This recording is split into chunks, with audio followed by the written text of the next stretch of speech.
It's MetFest Monday, and this segment is sponsored by the DC Office of Cable Television, Film, Music, and Entertainment. The biggest gaming festival in DC takes place on June 1st. And if you're asking, what's a gaming festival? Right? Well, and why do we need one? We've got the answers for you. Oh, do we ever? We have here to give us all the information on MetFest 2024. We have Lee James, who is esports coach at Eastern High School, Conway Johnson, who is esports head coach at Anne Arundel Community College, and David Patterson from the U.S. Army. Welcome to all of you. Thank you for being here to explain it a little bit. Thank you. Thank you. Yeah, absolutely. Okay, so let's start with what is MetFest for people who maybe don't know. I can jump in. Sure, Lee. Yeah, please. It is a big esports tournament that is the first of its kind here in the DMV.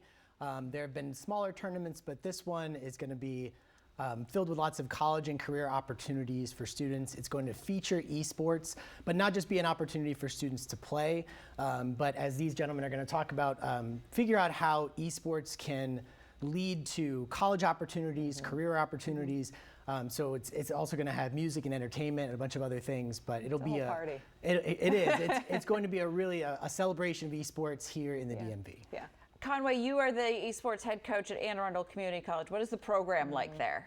You know, it's we're just building it out. So we started not that long ago, and we're building, you know, from the ground up. But it's been really cool so far. The students we have come in are really really invested. We have a wide range of skill levels, but everyone's really wants to really get good at the games they play, but also not just get good at the games and play competitively, but start looking into other options in careers in esports as well. I've had students that wanted to get involved on the broadcasting end of what we do, broadcasting our matches out. Students that wanted to help out with the social media side of things. Students who are interested in doing assistant coaching as well. So a lot of really cool stuff. So they're not necessarily playing, but it's still their passion, and this way they can share with it, whether it's the production side or.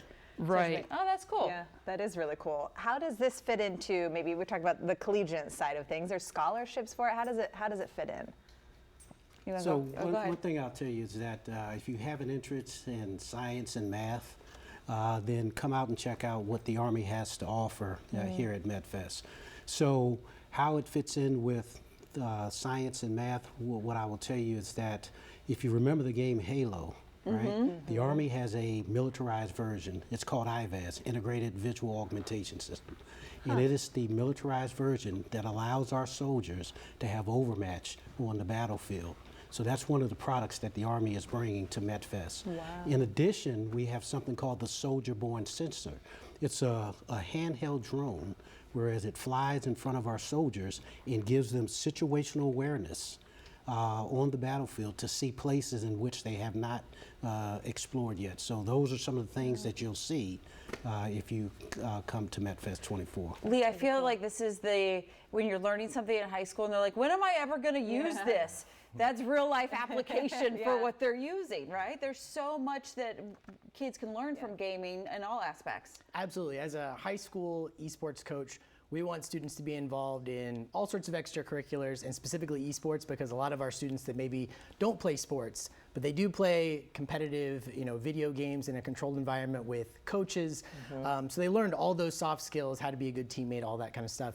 And now, thanks to opportunities like MetFest and thanks to the Army and other college and career opportunities that are going to be there, we can show students not only are you going to learn how to be part of a team, how to be your best self, how to find your community, but how you can maybe do this into adulthood, how you can take those skills and apply them beyond just playing high school, esports with your friends. It's not a kid's game anymore, right?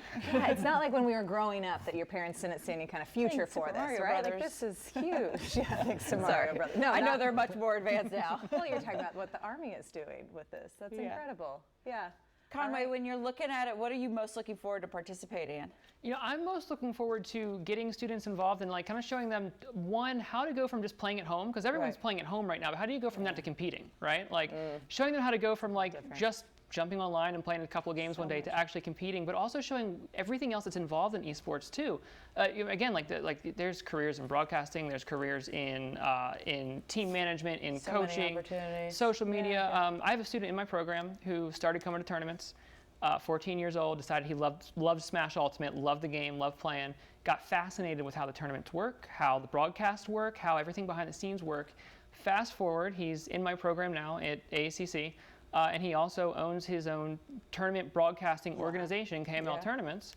And he works with another tournament broadcasting company as well, and he's using that work to get him through college. That's amazing. Where he's taking video broadcasting for college. Yeah. It's a one of career many path. Stories. I know for sure. We could keep talking to you guys forever, but thank you for coming in. Thank you Tell us a all. little bit about MetFest. To learn more about DC's largest gaming festival on Saturday, June 1st, just head to metfest.com. And don't miss our very own Lorenzo Hall and Caitlin McGrath as co-host on the main stage. Again, just head to metfest.com for all the information you need.